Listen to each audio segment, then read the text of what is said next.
नमस्कार दोस्तों। आज का हमारा टॉपिक है अच्छे लोगों के साथ हमेशा बुरा क्यों होता है। और ये सवाल आपके मन में कभी न कभी आया होगा। एक बार यही सवाल अर्जुन के मन में भी आया था।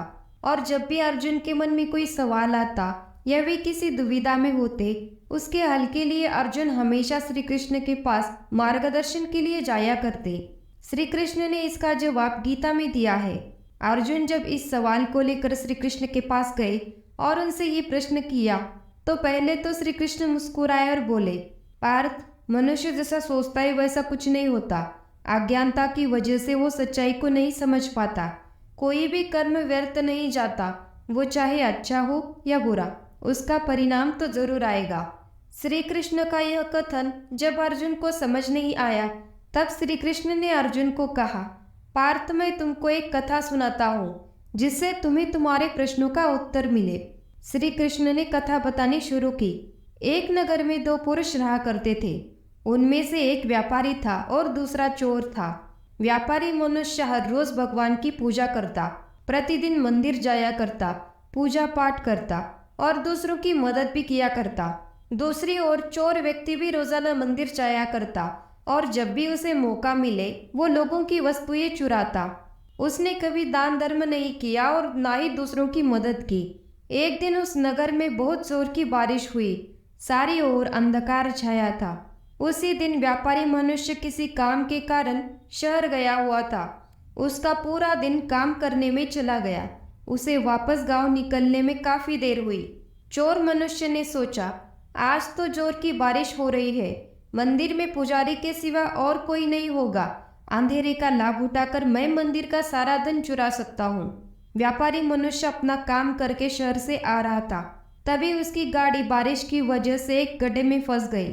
उसने काफी समय कोशिश की गड्ढे में की गाड़ी निकालने के लिए, पर वो असफल रहा। बारिश के कारण उसे कोई मदद करने वाला भी नहीं मिला। आसपास उसे रुकने के लिए जगह भी नहीं दिखाई दी। फिर उसने सोचा कि अब वो चलकर गांव जाएगा। जैसे ही वह गांव की सरहद में पहुंचा, बारिश बहुत ज्यादा बढ़ गई। तभी उसे गांव का मंदिर दिखाई पड़ा। व्यापारी पूरा भीग चुका था। उसने सोचा कि थोड़ी देर मंदिर में रुककर थोड़ी बारिश कम होने पर घर चला जाऊंगा। मंदिर में जाकर वो एक जगह पर बैठ गया और वही कुछ समय के बाद वो सो गया। उसी समय चोर चोरी करने के लिए मंदिर पहुंचा। मंदिर का पुजारी भी सो गया था। पुजारी की नजर बचाकर चोर ने मंदिर का सारा धन चुरा लिया। जब पुजारी की निद्रा खुली तो उसने देखा कि मंदिर में कोई मनुष्य सोया हुआ है और मंदिर में दान पेटी जो थी वो खाली थी। मंदिर में जो धन था वो गायब था। तब पुजारी को सोए हुए मनुष्य पर संदेह हुआ। उसने जोर जोर से चिल्लाना शुरू किया। पुजारी की चीखने की आवाज सुनकर गांव वाले मंदिर में एकत्रित हो गए और व्यापारी को चोर समझकर बहुत मारा। व्यापारी किसी तरह से अपनी जान बचाकर वहां से भागा, लेकिन रास्ते में एक गाड़ी से टकराया और घायल हो गया।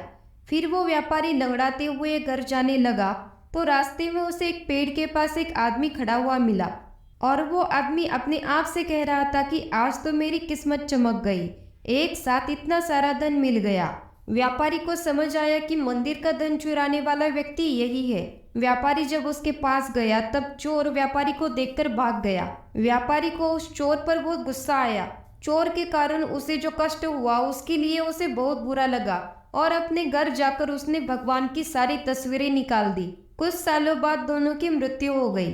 मरने के बाद जब दोनों यमराज के सभा में पहुंचे और व्यापारी मनुष्य ने जब चोर को वहां देखा तो उसे बहुत गुस्सा आया। उसने क्रोध में आकर यमराज से प्रश्न किया, मैं तो हमेशा अच्छे कर्म करता था, दान में विश्वास रखता था, इसके बदले जीवन भर मुझे अपमान और दर्द ही मिला और इस व्यक्ति को नोटों से भरी पोतली, आखिर ऐसा भेदभाव क्यों? उस पर यमराज ने उत्तर दिया, वत्स, तुम गलत समझ रहे हो। तुम्हारे अच्छे कर्मों के कारण तुम्हारी आकस्मिक मृत्यु टल गई। जिस दिन तुम्हारी गाड़ी से टक्कर हुई थी वो दिन तुम्हारे जीवन का आखिरी दिन था, परंतु तुम्हारे अच्छे कर्मों की वजह से तुम्हारी मौत सिर्फ एक छोटी सी चोट में बदल गई। आगे यमराज बोले, अब मैं तुम्हें इस चोर आदमी के भाग्य के बारे में बताता हूँ।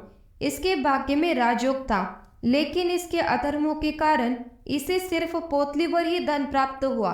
कथा सुनाने के बाद श्री कृष्ण ने अर्जुन को कहा, पार्थ, क्या आप तुम्हें तुम्हारे सवाल का जवाब मिल गया?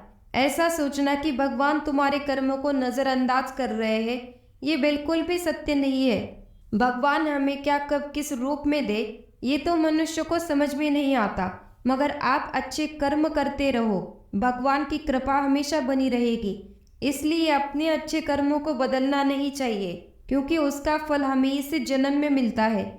इसीलिए मनुष्य का फर्ज है वो हमेशा अच्छे कार्य करता रहे, क्योंकि श्री कृष्ण ने गीता में बताया है कि किसी के द्वारा किया गया कर्म बेकार नहीं जाता, वो चाहे अच्छा हो या बुरा। राधे राधे। जय श्री कृष्णा।